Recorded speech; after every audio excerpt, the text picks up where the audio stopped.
Actually, I think the biggest motivation for starting something was I found the right co-founder at the time. Starting up is pretty hard, and one of the things I learned at Zomato is that sort of having a great co-founder, having a great partner in the business is very, very important.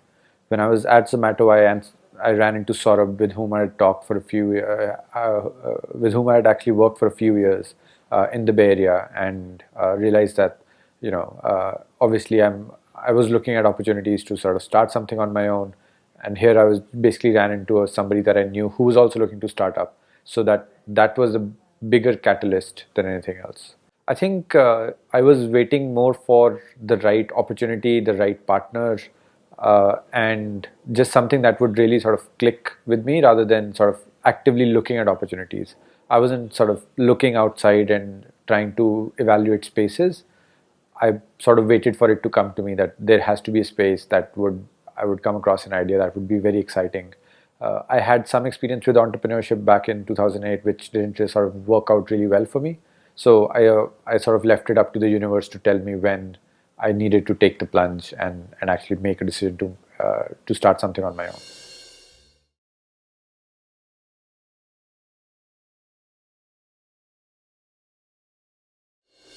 There were a lot of grocery pain points that when we started, we thought existed in the market.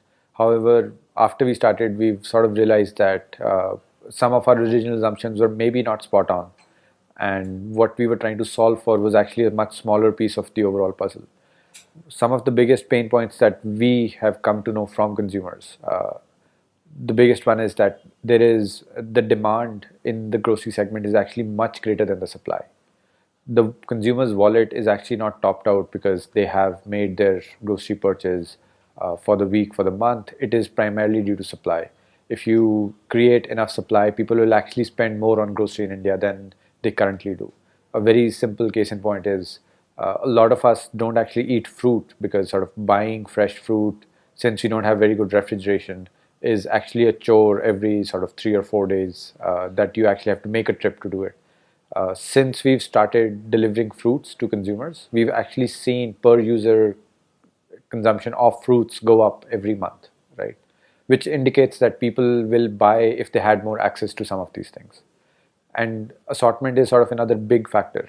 Right now, there is one primary distribution channel in grocery, which is your small stores, and the number of SKUs that are available at the store that's in your building or sort of in your locality is at max 1,000 SKUs, which basically sort of limits the choice for consumers. So you still buy things that you absolutely need, but a lot of the discovery of new products, a lot of the ability of consumers, that is basically something that is very crucial in the Western markets, that you go to a market and you have a lot of choice and you can actually pick up new products and try new things and try new flavors. That really doesn't exist in the Indian market. So for a product to actually break through and get to the consumer, it's actually very hard because the shelf space is already taken by established products that are already very well set in the consumer's mindset. And I think it limits choice for the consumer on the other side. We've seen that happen with organics, we've seen that happen with exotic fruits and vegetables, we've seen that happen with a lot of categories of food, especially, that consumers would be very happy to try and probably adopt. However, the fact that they don't have access to that assortment makes their life a lot more tougher.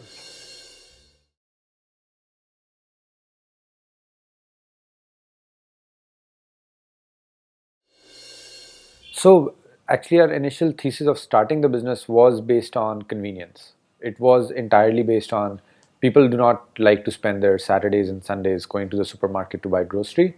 If you're actually delivering grocery to their doorstep, and not just grocery, we wanted to focus on pharmacies, we wanted to focus on bakery, pretty much everything that is a trip to the local market and not a particularly pleasant experience, right?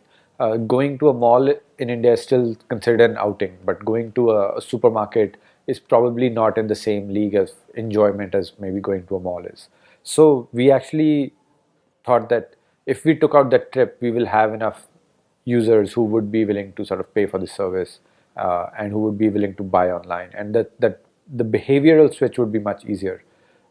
However, convenience turned out to be a much smaller part of why consumers actually come and purchase with Grofers, right? However, I think just having that thought that convenience would drive the market was enough to get us started. We actually thought we were onto something, and we were right in hindsight, but uh, I think more by luck rather than by design.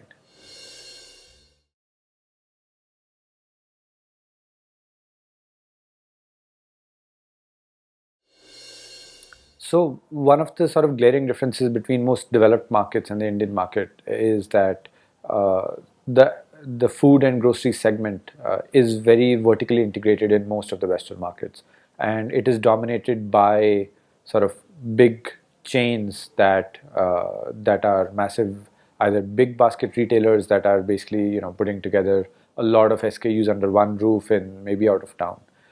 However, a couple of things happened in India which did not allow that to really happen. Since the economy opened up in the 1990s, the economic boom actually also came with the real estate boom, right? So, whereas in the 60s and 70s, Walmart had a lot of headroom to grow in the US because they were setting up these massive stores a little bit outside of town. All these stores had very low rentals, so it actually made sense for Walmart to open up massive stores, have direct partnerships with manufacturers, and the consumers could get to the stores because they all had cars. Right? In India, that never happened. Once the economic boom came, real estate became really, really expensive. The access to transport for users was actually fairly low.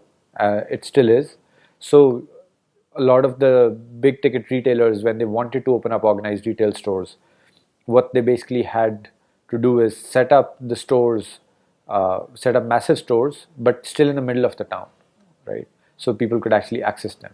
So they took away two of the key ingredients which allowed the Western supermarket chains to thrive: ability to give a wider assortment to the consumer and ability to give cheaper prices.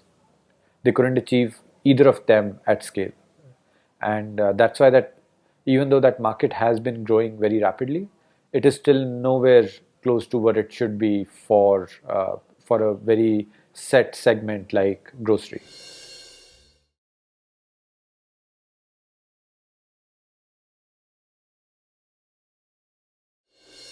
Right. So the biggest distribution channel is unorganized retail in India. There are about 15 million small stores of the variety of kirana stores or sort of these small convenience stores, which are the primary distribution channel for grocery. Uh, Fresh produce is a little bit different, but broadly, like they both function along the same lines. If you're a brand and you want to get something to the consumer, you basically have to incentivize and pay different levels of distributors to actually get the product on the shelf of every small retailer, right? So if I'm trying to sell packaged rice, I need to make sure that it can actually reach the shelf of every local store in every locality for me to be able to effectively distribute it.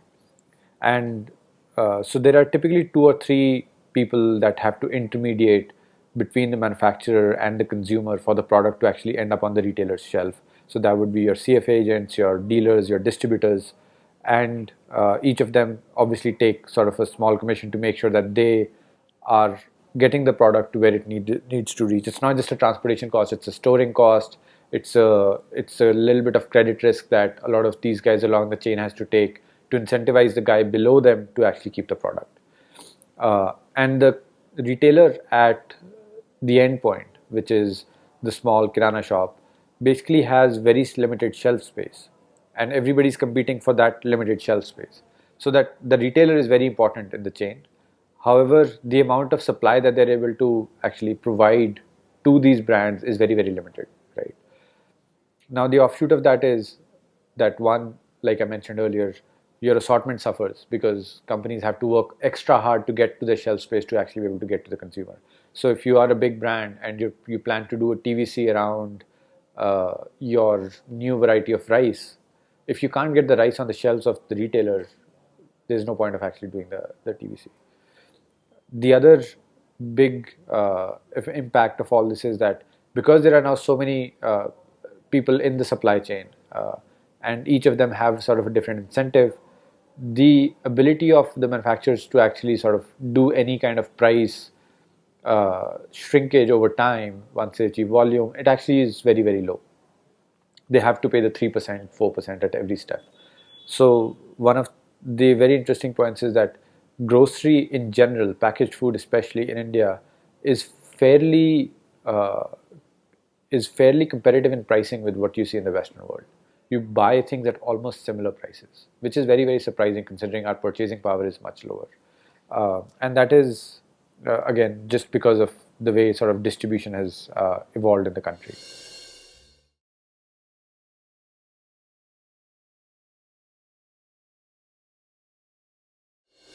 One of the biggest drivers for us was once we started doing deliveries and we started sort of working the convenience angle, we realized two things. One is that, unlike, for example, I was coming from a restaurant background with working with Zomato, that unlike the restaurant segment, there is basically no mortality uh, in the retailer side for FMCG products, right? So if you are a kirana owner or a small shop owner, the chances you will actually have to shut shop in the first few years of your existence are actually very, very low, which pointed to a very big sort of macroeconomic adjustment that your demand has to be greater than the supply for something like this to happen. In restaurants, you see that mortality rate is much, much higher because the restaurants have to compete for the demand. So there is always a balance between demand and the number of restaurants that are available, and the whole ecosystem is growing. However, there is always a culling of the weakest players in the market. Nothing like that exists in retail, right? So retail essentially is everybody survives, which basically means the demand is there, right? The supply doesn't exist. So macro, once we actually figured that out, our thing, the way we started thinking about the problem was, how do we actually how do we actually leverage the existing network to give the consumers more choice, to solve their assortment problem, to provide an alternative distribution channel to the brands, right? And basically, how do we bring technology to actually make it happen a lot quicker than it does already, right? So at some level, this already happens, but it might, just because everything is offline, it might be a 45-day to 60-day cycle. The next sort of thing was, we also saw the consumer intent change on shopping just because of the way Flipkart and Snapdeal and a lot of these sort of online e-commerce players were pushing consumers to adopt a different buying behavior, right? Uh, so when we actually started thinking about the consumer product and how we are actually going to approach the consumer product, a couple of things we were very clear about. The products that we are selling, they don't really need a big screen, right? You pretty much always know the SKUs that you're buying. It is not something like like an expensive device that you need to get a 360-degree view on. It's a bottle of ketchup. You own it. It's a standardized product. So we basically didn't need a big screen. So knowing that most of the users are in India still connected via mobile phones, the way the infrastructure has grown, mobile phone penetration is the fastest growing sort of internet connectivity tool for users. So what we had to go in with was a mobile product, right? For a while we were thinking whether we will also do a web product. Eventually we ended up scrapping it because it just did not seem to it just did not seem worth the effort to actually build a website where people could come and shop, where sort of mobile was a much cleaner solution and where we expected most of the usage to come from in any case. A big reason for us to actually focus a lot more on mobile was the fact that when we actually thought about the consumer's mindset about buying a lot of these things, we wanted it to be sort of very easily accessible. We wanted it to really be on demand. That you think of three things to buy, you basically put it in your basket and you buy them, right? Which can only happen on mobile. It cannot actually happen on desktop. So we were actually sacrificing some traffic we would have gotten from offices, from people who are working on their desks and want to order stuff. However, we basically figured that even every one of those will have a mobile phone in their pocket. And that's the trend that we continuously see. We see people, uh, I mean, we are mobile only, but we see people more and more move their behavior to actually buying stuff off mobile because the experience is just better, partly because all the service providers are focusing on only providing a mobile only experience.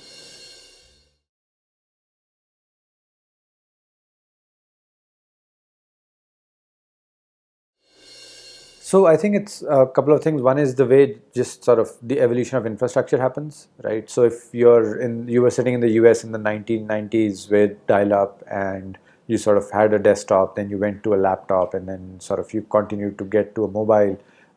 You basically sort of saw the entire infrastructure change, and you were adopting different technologies at different points of time. Most of people in India, sort of their first access to internet is through a mobile phone. Part of that is the fact that it's the cheapest device for people to actually get that access, and it's the easier access to internet, right?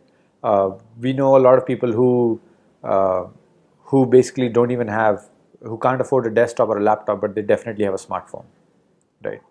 The other big reason for adoption is that not only were the devices cheaper and more accessible for a lot of people in the country, but the data plans that they came with were actually a lot more affordable. So you could buy for $5 or $6 a data plan in India, which I don't think you can even do in the US today. Like your monthly spend on a data plan in the US is somewhere around $20-25 if I'm not mistaken.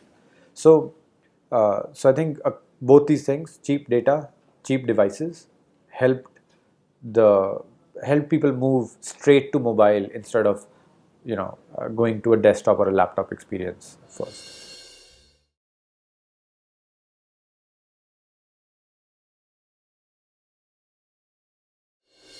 So when we had started, there were very few comparables in the US.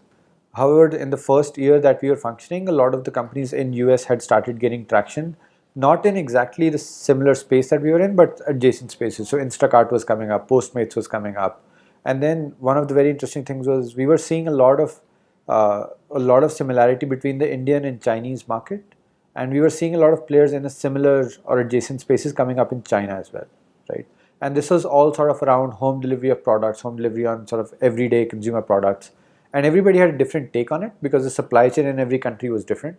China had a different problem with the supply chain. US was, they were trying to solve for something different. We were trying to solve for something different. But we were definitely always looking at what is Instacart up to, what is Postmates up to, what is Be Quick up to, what is Dada up to in China. So we were always sort of trying to compare what we were doing versus what they were doing. We did not have the luxury of actually having a well-established player in any of the markets to sort of look at, right? So we were sort of figuring it out at the same time. At most of these guys were actually also figuring it out.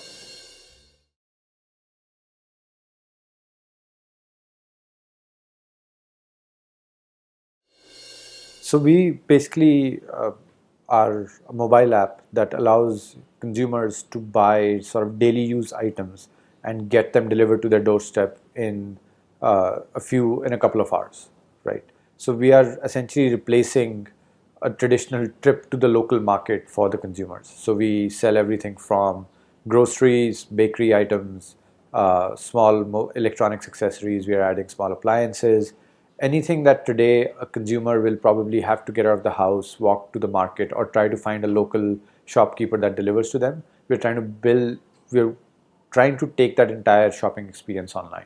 So the way we are doing it is we are actually partnering with the existing infrastructure that is out there. So we talk to the local shops, we work with them, we show them that we can actually get them online consumers who will buy directly from them. And we also work with these shops to actually standardize the way that they are run so that the online consumer has much better visibility into what these shops can actually sell, what items they actually have available.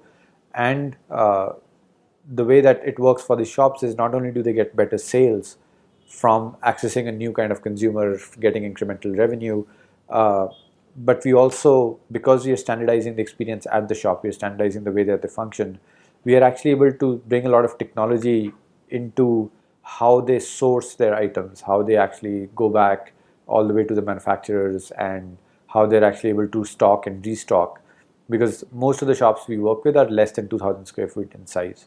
So the ability for these shops to warehouse items is actually very lower as compared to the demand that an online platform can generate. So we are basically trying to help these shops cope up with the demand, make the extra money while sort of making slightly better margins on the products, because we give them better visibility, we give them better terms that they can actually interact with the brands at. So in essence, we're trying to create organized retail in India without actually owning the organized retail outlets and converting the existing retail outlets into affiliating with us and basically becoming part of the Grofers network.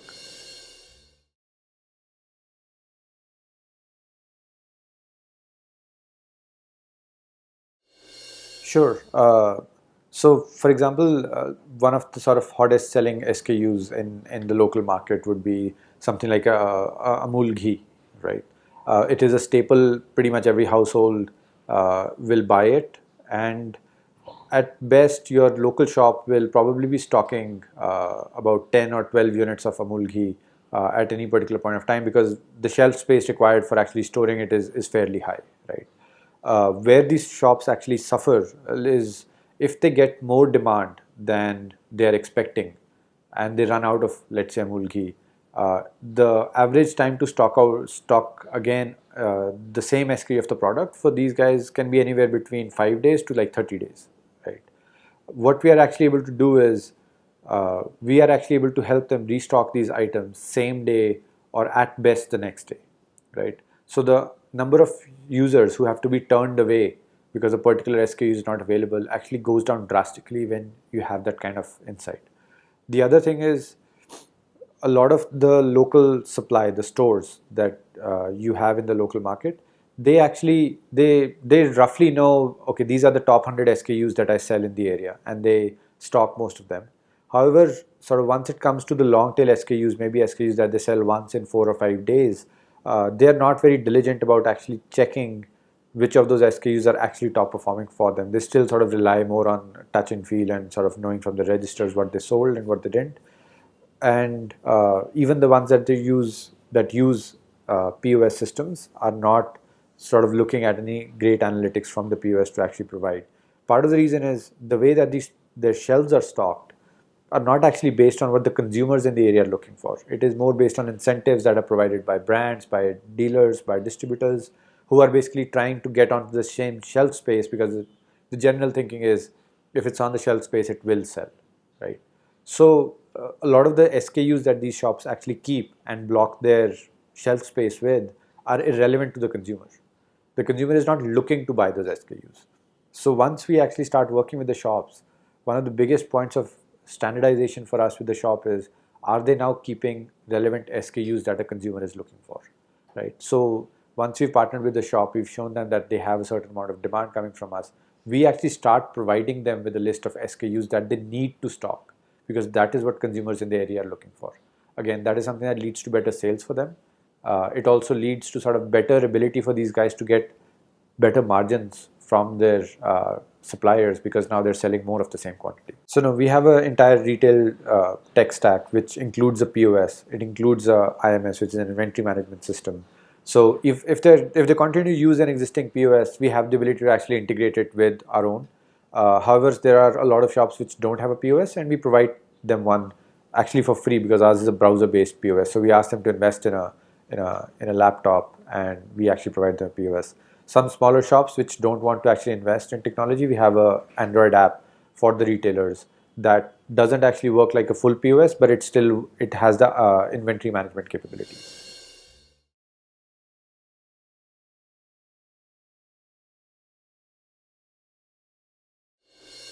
Right. So point of sale is the billing system that you typically see at a retail outlet. So when you're checking out, they scan a barcode on the item and then they produce a bill. So that is actually a point of sale.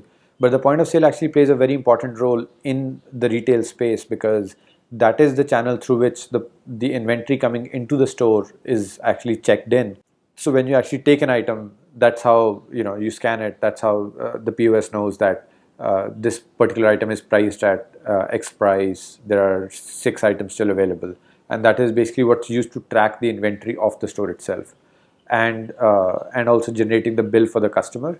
But the sort of big function it plays is, it is actually the holding place for most of the information on what items is the store carrying, what is it selling, what is it stocking out of. So a lot of things like back ordering of items that are now running low can actually happen through the point of sale.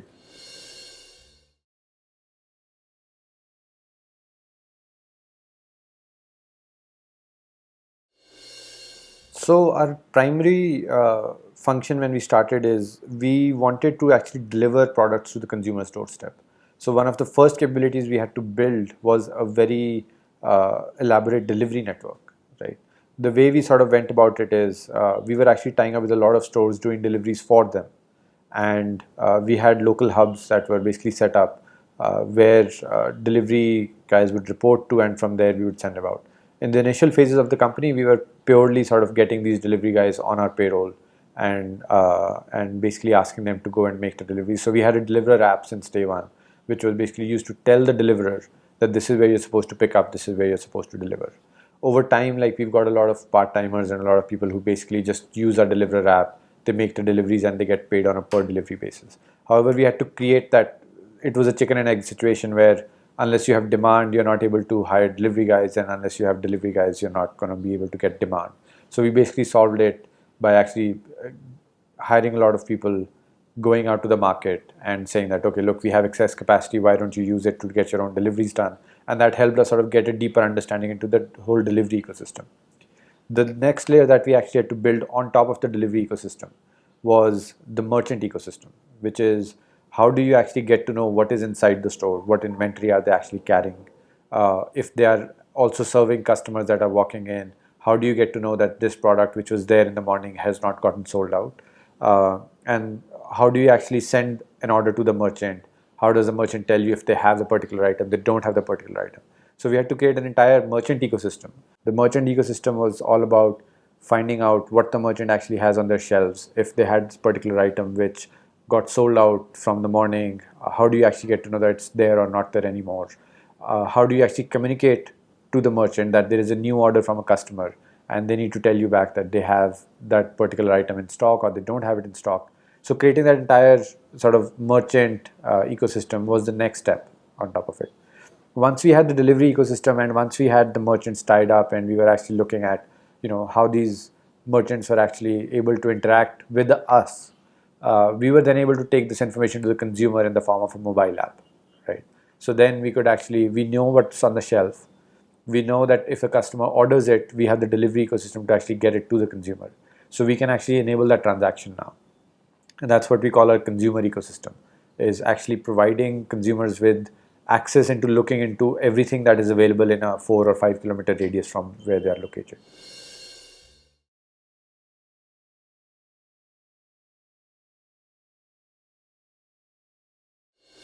No, we directly interact with the brands. We have about 108 brand partnerships. The way these brand partnerships work is that Grofers is now becoming sort of an alternative distribution channel for these guys. So instead of, I'll again take the example of, I'm a rice brand, right? And currently, if I want to go online or offline on the shelves of maybe like 50 or 60 retailers in the top 3 cities, I basically have to get my distributors or my sales guys to actually go and do each partnership individually, right? The other option that's available to them right now is they position their product on Grofers. They only have to interact with us, and we give them a list of the 60 retailers that work with us with standardized stores, and all they have to do is go and get their product over there. They don't need to sort of have a partnership with a lot of these products. So we are actually able to intermediate between the brand and the actual retail channel, and basically give them real-time information on what they're actually selling in each case. So recently we've run a few campaigns with Nestle and Cadbury and sort of the Fortune and a lot of the other brands. And most of these campaigns, if they had actually run it in the offline world, the feedback on how effective they were, how much they were actually able to sell, and where they were able to sell would actually take a 45 to 60-day cycle for these brands to actually get that information back. And we give it to them like as it happens. And that is something that these brands actually value a lot, right? So if you come out with, let's say, a new flavor and you want to do a sampling of that flavor, it's very difficult in the offline segment, right? However, with us, you will get to know in one day, how that sampling worked out, were consumers actually reordering that item or not.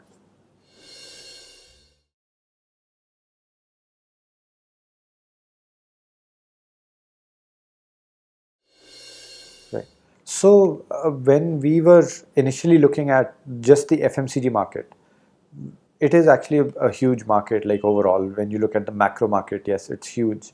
What we were actually trying to look at is our market is going to be defined by the number of supply channels that we can actually build. So we actually wanted to know, out of 100 small retailers, how many of these retailers actually have the ability to support the supply side for an online medium, right? So yes, there are 15 million small retailers, but it's not going to be possible to actually get a lot of these retailers online. So for us, the first cut in evaluating the market opportunity was how much supply can we actually create and standardize, right? And for us, that number was very, very important. We knew that customer demand in the segment is huge. It is a very sort of simple use case. There is nothing to sort of incentivize users to buy. So it all came down to, how much supply can we actually bring onto the platform. And a big case for us was whether you build sort of a separate supply channel, like some companies choose to sort of go that way, or is there a way we can actually leverage the existing supply channel, which is the existing retailer. So we chose the existing retailer way. So we've had fairly good success with it.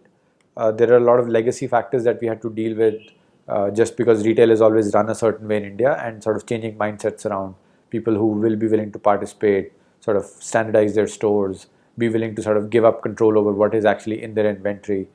So those are sort of relative early reasons for people not actually trying to affiliate themselves with the platform. But I think over time, even that will take care of itself. When we were looking at when we were actually looking at market sizing, one of the initial things was, we are going to build a consumer product, but who do we build it for, right? And what we chose to build it for is the working couple, right? And basically our thesis was, if we can make this product work for the working couple, then we will eventually over time sort of figure out use cases for how different people want to use it, right?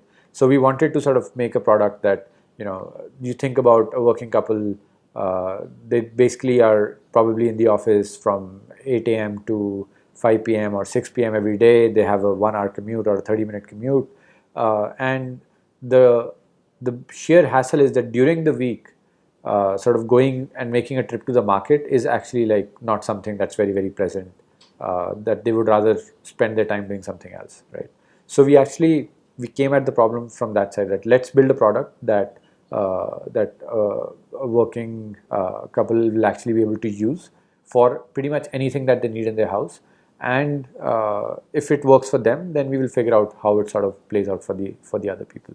And I think initially when we were looking at it, we only wanted to build a product for the metros.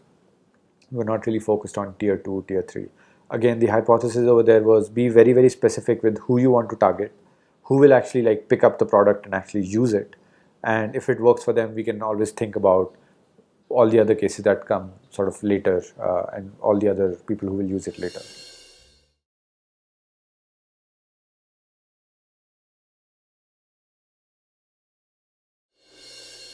What was the rationale behind choosing only the metros? So we only understood the supply chain in the metros, right? And we did not understand it in tier 2 cities at that point of time, right? So now we have a much better understanding. So our initial hypothesis was that, you have more working couples in metros than you have in tier 2 cities, because most of the employment actually happens in these in the metros. And we understand how the supply chain works in the metros. We don't really know how it sort of works farther away from the hub. So that was the impetus for actually choosing only the metros.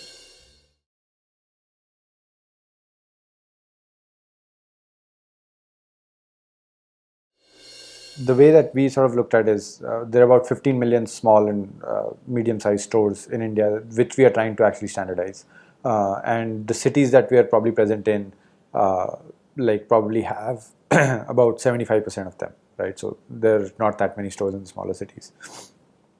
So give or take, let's assume 10 million stores that are actually in the markets that we can actually have access to. Out of these stores, we are probably going to be able to convert anywhere between 10 to 20% of the stores. So you're roughly looking at 1 to 2 million stores that we can actually really target in getting these stores. When we actually worked very closely with a lot of merchants in Gurgaon and South Delhi, the places where we had started. And a typical small store was on average serving about like 100 customers a day. A typical like 2,000 square foot store was serving about 300 customers a day. So the difference, it actually makes sense for a store to go from 500 square feet to 2000 square feet, because it's actually a disproportional increase in number of customers that they can actually serve and the average basket size that they can serve. So the average basket size can go up from 400 to about 700, 800 if they are at a 2000 square foot store. However, most of them don't really want to invest the capital, don't have the capital to actually invest in a bigger store upfront. So when we looked at catchment areas for most of these stores, they probably have a catchment area requirement, catchment area ability of about 300 or 300 customers per day, right? So they're only serving about 100, but in their area, they are actually able, they should have the capacity to serve 300. There should be significant demand for them to serve actually a little bit more than 300, but even if 300 customers came and ordered with them, then they would actually be able to serve them. So our thesis was that we can actually take the 10% of the stores that partner with us, and actually take the number of orders that they're able to do from 100 to a 300, right? And even if we get halfway over there, like we're basically looking at sort of a billion orders that you can actually get, that you can generate online for a lot of these guys. And it's a very big market, so some of these numbers will just not make sense, right? But sort of we stopped doing our calculations once we realized, okay, we think that's going to be sort of fairly big, that we don't need to worry about the demand side. Let's only focus on how we're going to create a value proposition for the customer. Let's solve for the customer and make sure that our demand, our supply side builds up to catch up to that value proposition.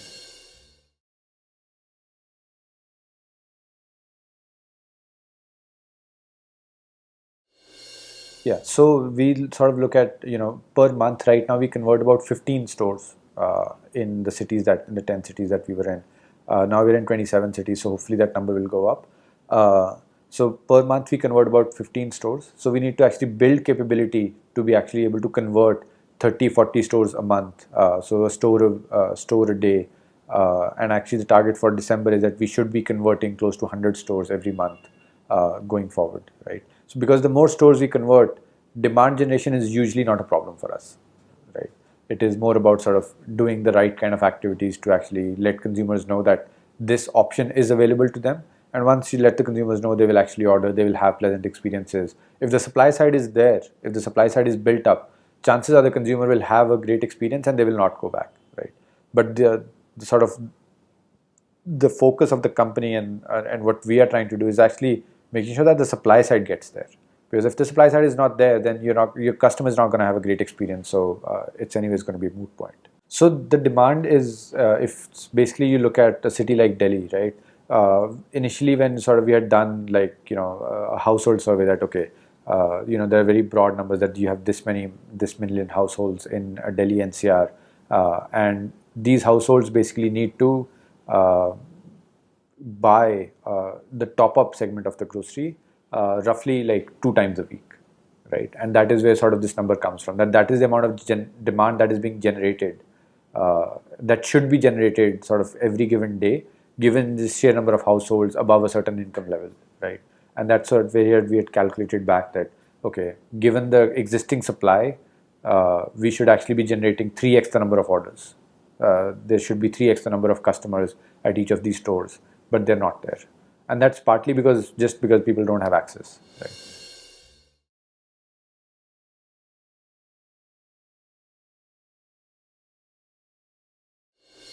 I think the biggest driver was that we wanted to actually make sure that the customer's buying experience, when it comes to the timelines at how quickly they can get a particular order, is very close to what it is currently with the offline retail.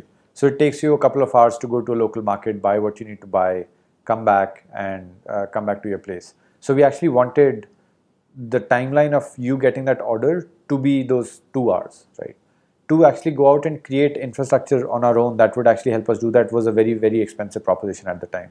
So it did not make sense to do it. So we basically decided, okay, maybe we will not get as much margin out of this if we are not setting up an alternative supply chain.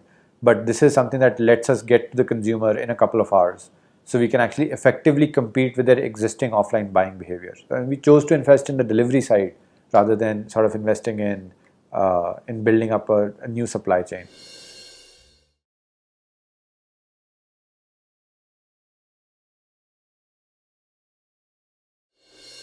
Right.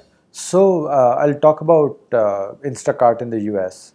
Instacart is basically sort of riding on top of the existing retail infrastructure in the US. So they've tied up with Whole Foods and Safeways. Basically, US has a the top 10 retail players in the US control like more than 90% of the FMCG market. So basically, Instacart is enabling delivery in a market that delivery doesn't currently exist in, right? So if you wanted Safeway or Whole Foods to deliver, I don't think it happened before Instacart came out of the scene. And the way they actually achieved it is they had a bunch of shoppers that were basically working kind of like Uber drivers that you would place an order, it would get assigned to them, they would go to a shop, pick up the order, deliver it to you, and they would charge the consumer a fee for the delivery. So it was a $4.99 or a $7.99 fee. And that's pretty much how Postmates also work. Postmates was more focused on restaurants, I think, and Instacart was focused primarily on grocery. Uh, the good thing for Instacart is the fact that they were actually riding on top of a very sort of well-established, technologically enabled retail network, right? Uh, However, they were also in a market in which labor is fairly expensive, right? So they had to optimize for that. And the only way that they could actually survive in that sort of market is actually by charging a delivery fee, because in India there's a lot of supply chain efficiency. What that also means is the margins are higher even in FMCG. In US, it's a very efficient market, so the margins are actually very, very thin. So they had to solve for a different set of issues, that how do you optimize the cost of delivery with what you're able to charge for delivery and the margin that you're able to get from the retailers. Uh, on the other hand, China has similar supply chain problems as India, that a lot of the supply chain to the end consumer, it's fairly fragmented. There is more organized retail in China than there is in India, but they're still on the upswing in terms of that penetration of supply chain. And the players over there were actually trying to organize a lot of the local unorganized retail stores by providing them a better supply chain, right? So unlike us, where the focus was giving the consumers like an online buying experience and actually sort of getting to the end consumer, the local retail stores over there were already providing a decent enough buying experience with decent enough assortment. What a lot of the companies in China were trying to do, like Be Quick, is actually be more efficient supply chain players, taking out a lot of the distributors, providing SKUs which are across different categories like frozen and meats and a lot of these, which traditional guys probably would not be able to keep themselves.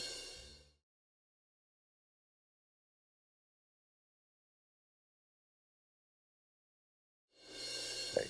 So China was a much stronger supply chain and infrastructure play, and that's why I think those companies in China actually have scaled up very, very quickly. They are valued very, very highly because they are actually sort of businesses rather than just providers of like a tech service, right? And we had to be a sort of amalgamated version of Instacart and what was happening in China. And although that amalgam sort of is very strongly on the supply chain side, but sort of to the end consumer, like we will always be a technology company because we have a mobile facing app for the consumer.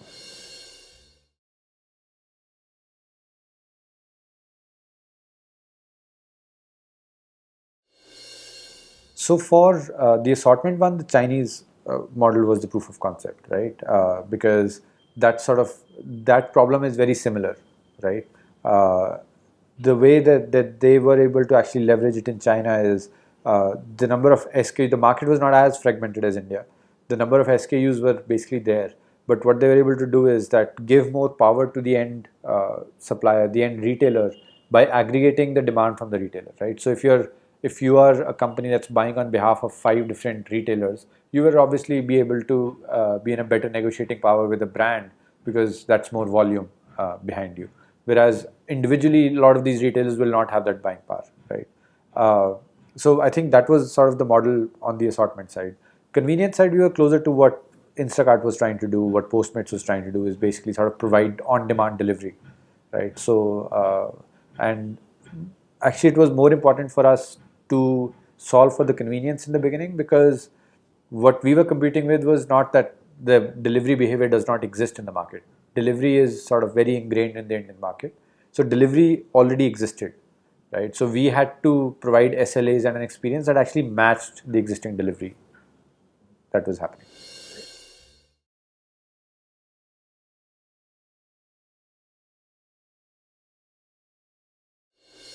So the biggest challenge that we have to overcome is that there is a significant part of the fulfillment process and the network that is actually not in our control.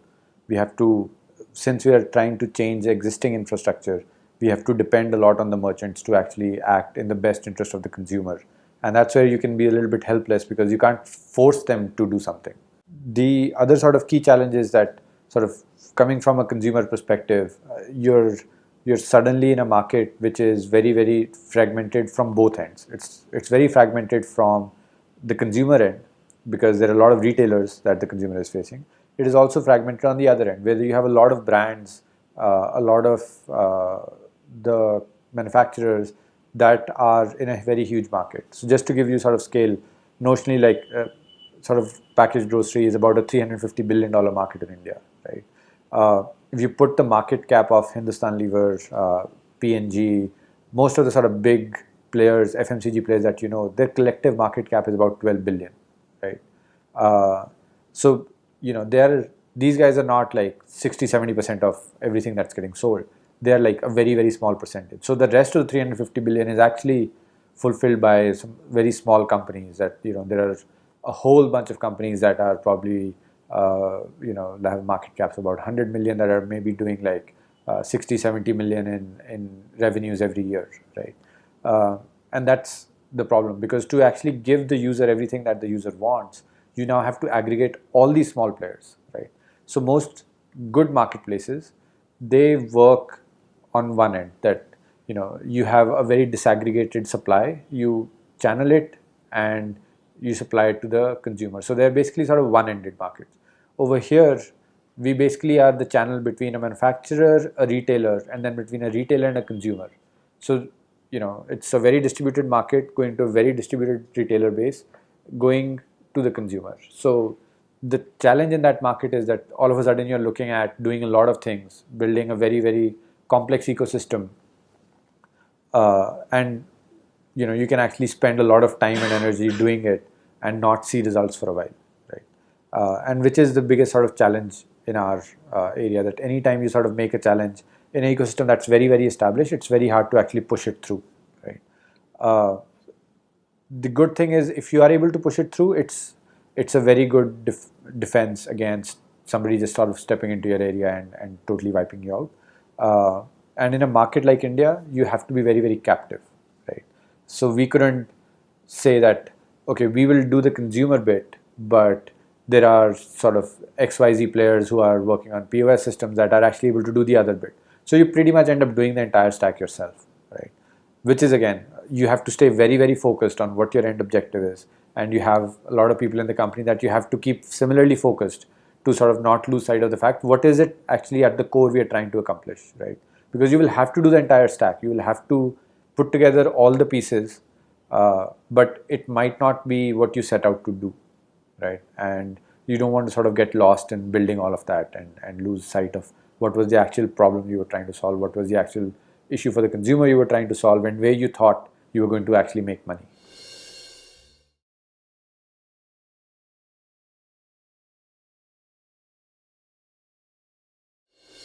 Our vision is that we want to organize the unorganized segment of the retail in India.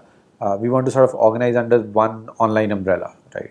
And that will be accessible to the consumers, and it will also be accessible to people who actually want to reach the consumers, right?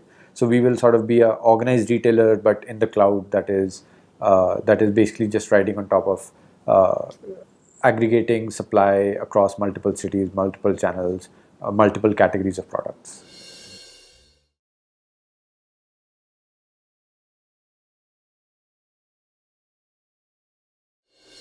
I think we've had plenty of mistakes, plenty of things that we thought will work and they did not work, and then we had to shut it down and sort of figure that okay, this is clearly not something that we're doing. Uh, One of the sort of early failures that we had to face up to was we tried to aggregate supply for four-wheelers for delivery as well, and that did not sort of work out. So we had to quickly shut it down, and that was something that we walked into with a lot of conviction that look, we are already aggregating supply on two-wheelers, right? We are getting all these delivery guys to come and use our app, and we are actually doing a lot of these deliveries. Why can't we sort of do it with four-wheelers, right? So we went in with a lot of conviction that it is going to work, and it did not work, right? I think part of it was just bad execution on our part. We were not entirely focused on doing it. We were not at the right place. We were not a funded company. We were still bootstrapped. So we were trying to do something that was not core to our DNA, and that showed in the fact that it actually did not work out. And one of the biggest reasons I thought that it did not work out was we actually plunged into it without having a very good understanding of what the market was like, right? Not that we had a great understanding of what the delivery market with two-wheelers was like, but we just sort of worked in it for so long that we eventually figured it out. Whereas we sort of went into the four-wheeler market without having that depth of understanding, without working it, and expected it to like break in our favor, and it obviously did not, right? And sort of as a company, that has been sort of a big failure for us. Is I think when we were actually doing it, we thought it would be like one of our big bets going forward, and we would actually like sort of succeed in it, in creating like an entirely new supply that a lot of people would be able to tap into, and we would get products to the consumers more efficiently.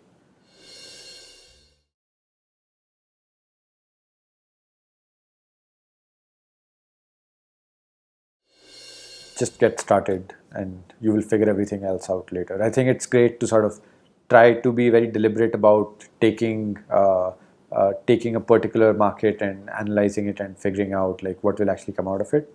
Uh, However, like you actually just have to get started to figure out what you actually want to do. You're not going to get tied down to an idea. I mean, we started off as a consumer service on a website 2.5 years ago, actually more than 2.5 years ago, and then we morphed into a delivery service from local retailers. Then we morphed into a consumer brand on mobile, which is delivering products to consumers from the same local retailers. So the business evolves, right? You can't get tied down to it. So there is no point in getting tied down to something on day zero. But once you actually get into it, you realize the nuances of the market. If it's an inefficient market, you will actually figure out, most smart people will figure out that this is what the next step for them needs to be, and that's how you sort of end up growing.